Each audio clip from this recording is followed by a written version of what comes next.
Your life could completely change for the better if you actually enact the things that are said in this video. This is by far the most valuable video that I've ever made because the things that I speak on come from these three different places.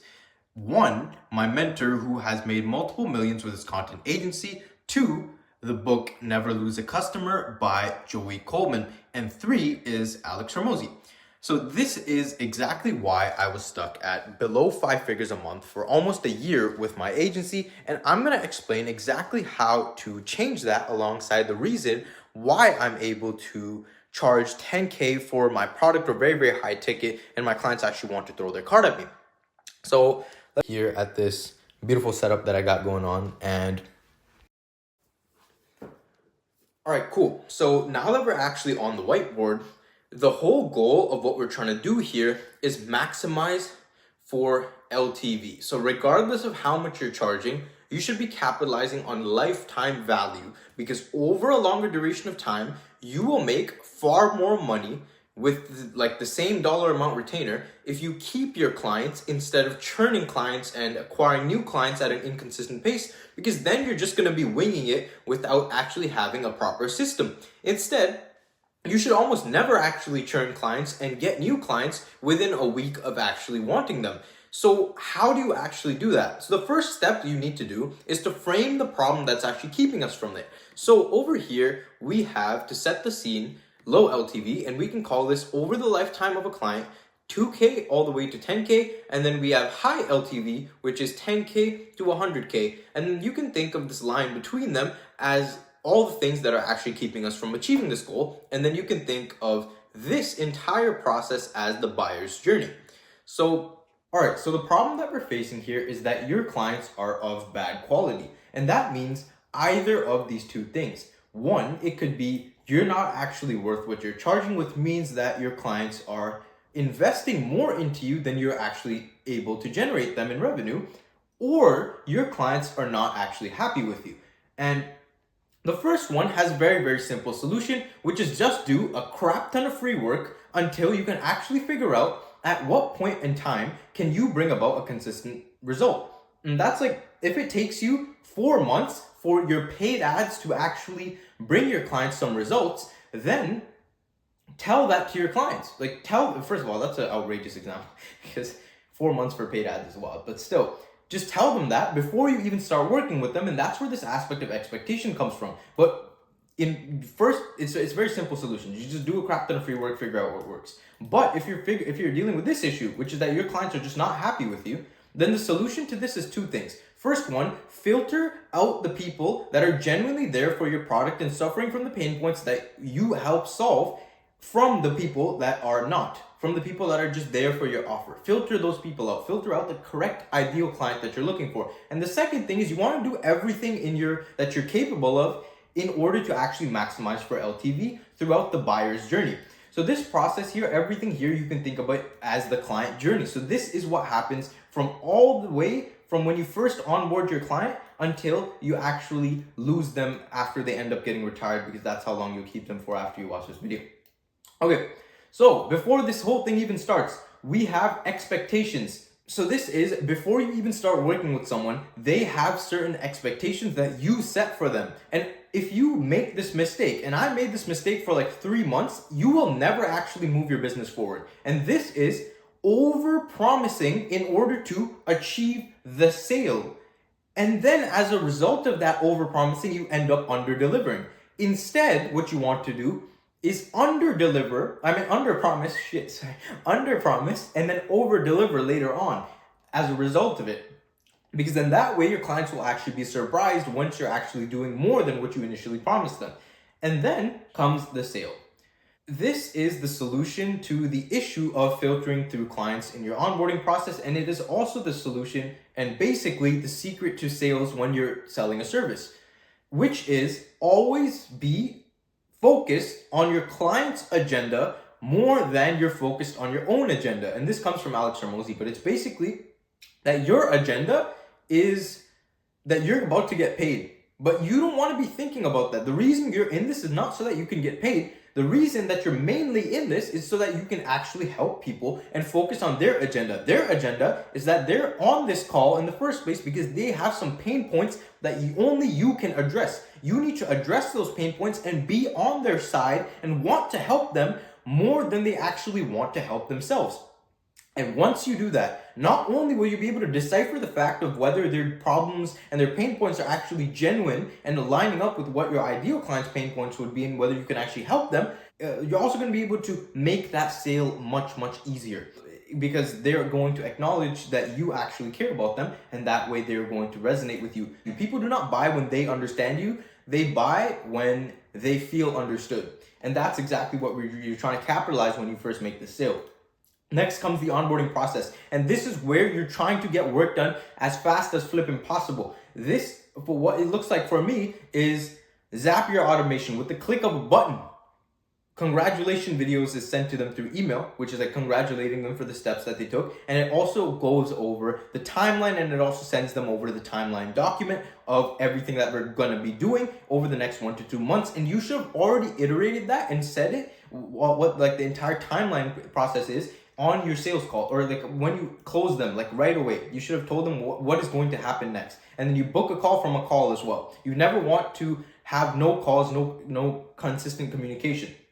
Another thing, so this is actually a pro tip. Right after you onboard the client, what you want to do is get access to their social media accounts and just do some appointment setting for them, or maybe even some outbound, and get an appointment actually set, like a sales call in place. And so that way, this person will think like, oh, this guy's such a G. I literally just paid him money, and now he's already gotten me a sales call in the very first day, like right minutes after you actually close them. And also, these people are just like your friends, so you should feel free, like right after, like at least 1 or 2 hours after you close them, just hit them up, be like, I'm excited to actually work with you, because you're genuinely excited. And that's how friendships are actually built outside and going deeper than business. You want to be maintaining speed of progress.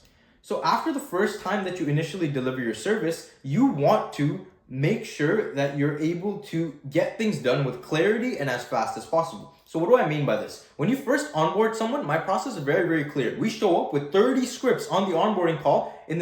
By the end of the week, we'll have that recorded and done and posted and like ready to, it's already scheduled. The posts are done. That's how fast we actually move, and that's how fast you need to move if you want your service to actually go places. So next we have speed of progress. So after the first time that you actually deliver your results, you do not want to slow down. And so a tip here, and the reason why we want to focus on speed so much when we first get the client, is because when we're first working with someone, there's so much adrenaline built up. Someone wants to make change in their life. And so if you don't actually deliver fast enough, that high that the client is on, that high that they're on will crash. And then everything will go to shit, and the future of your relationship will get wrecked. So you do not want that happening. So instead, what you need to do, and the way to maintain speed of progress, is calls and consistent communication. Now, let me give you an example of a bad service. I take 1 week to send my clients some scripts. Then they take 2 weeks to actually record the scripts, send them back to me. And then I take 3 weeks and I record all the scripts. And then I take 3 weeks and edit all the scripts and send them back to the client to quality check. They take another week. Bro, like if you work that slow, it's never going to work out. Instead, let me give you an example of what you actually need to do. Insert calls where there's hiccups, potential hiccups. Meaning, scripting call, you help them write their script. Recording call, you help them record. 2 days max for both those things. Done already. We're on track to finishing everything in a week. And then edit them. 2 days. Done. You at least edit one post. You create time to batch edit the next post based on the templates of that post, which is like you have all the captions, everything in place. Boom, you're done. You're done everything. We just finished a whole batch of deliverables in 1 week just because you insert calls. Once that batch of deliverables is done, you help them with calls every single step of the way. Strategy call, what do we do next? And if you do this, you're already going to be at 10K a month. But now here's where the aspect of communication comes in. You need to have at least bi-weekly or weekly calls with your clients. And then on top of that, there are ways to actually categorize clients in a dashboard, which would make your work your whole life a lot more effective. And so this would be done in like a traffic light mechanism. So we have red, green, and yellow. You need to ask yourself the question, do my clients understand what I'm doing for them and what I will be doing for them? And do I understand what they are doing for themselves and what they will be doing? And if the answer to those questions is yes, then you label them green. If the answer is no, then you label them red. And if you don't know, then you label them yellow. And if it's yellow or red, you know 100%, I need to text this person, I need to call this person right now and figure out what the hell is going on. Because then you need to figure out how you're going to move forward and actually deliver your service in a way that's going to make your clients happy. So you can solve this. Next, we have dependence. Your clients should actually be dependent on you. And here's what I mean by this. I offer content agency services. I help build funnels. I help appointment setting. I help systems, processes, all types of stuff. But the main thing that I do is content agency. And I know I might not have the best edits in the world. I might not be the best appointment setter in the world.